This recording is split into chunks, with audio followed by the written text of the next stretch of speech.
resistência na utilização e no trabalho arquetípico. Acredito que todas as pessoas que já começaram a utilizar os arquétipos nas suas vidas, muitas delas têm notado isso, que geralmente como acontece? A pessoa tem uma determinada dificuldade na sua vida. Então, por exemplo, ela tem dificuldades em relacionamentos, ou passa por problemas no trabalho, medo, ansiedade, enfim, a nossa sociedade hoje é repleta desse tipo de coisa.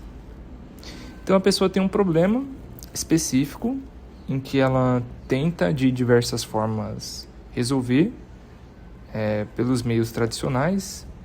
Então ela vai para terapia, ela começa a fazer exercício físico, enfim, ela tenta uma série de formas de cura dentro do sistema atual, que, digamos assim, trabalha de maneira externa, linear.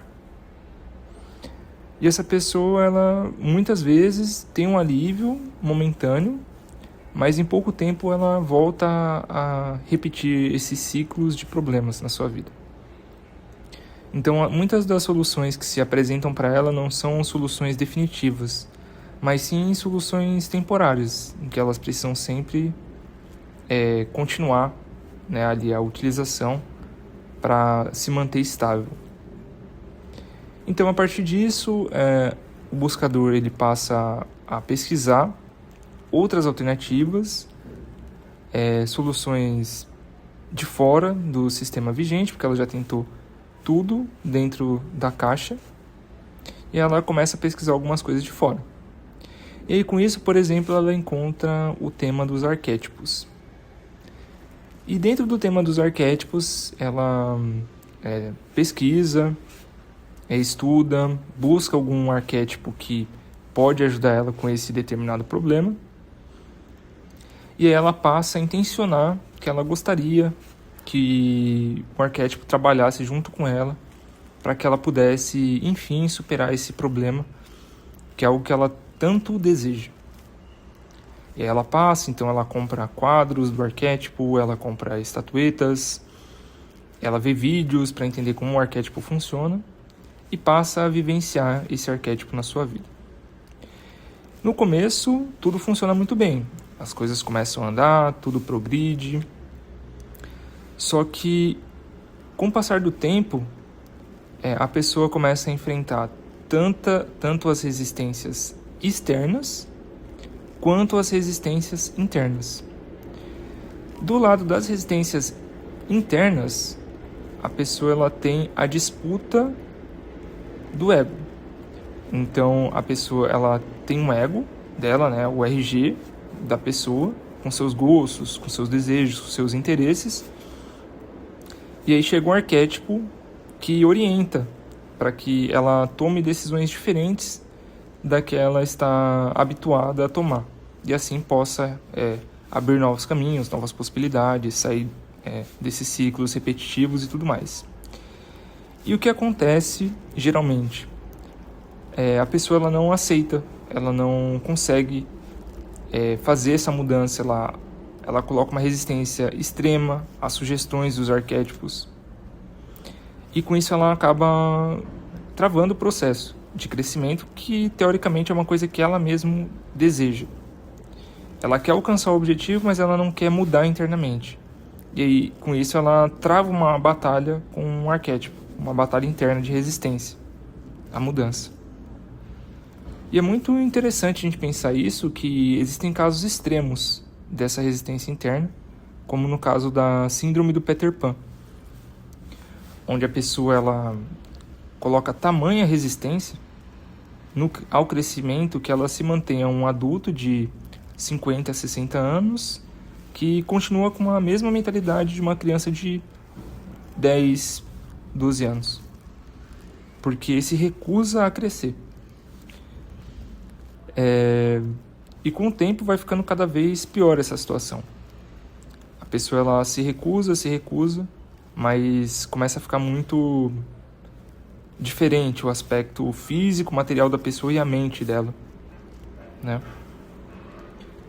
Então é muito importante notar esses bloqueios e a resistência que o ego ele cria enquanto a gente está utilizando os arquétipos, porque é justamente esses pontos que nos impedem de expandir a nossa consciência, de alcançar os nossos objetivos.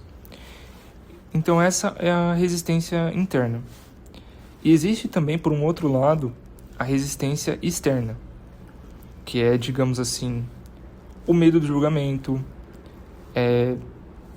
Por exemplo, a pessoa está num trabalho e a gente vive num sistema hoje que, por exemplo, se o funcionário entrou numa empresa hoje, ele está há 4 meses nessa empresa. Se ele resolve sair e ir para uma outra, muitas vezes esse processo de saída vai se tornar uma mancha no seu currículo.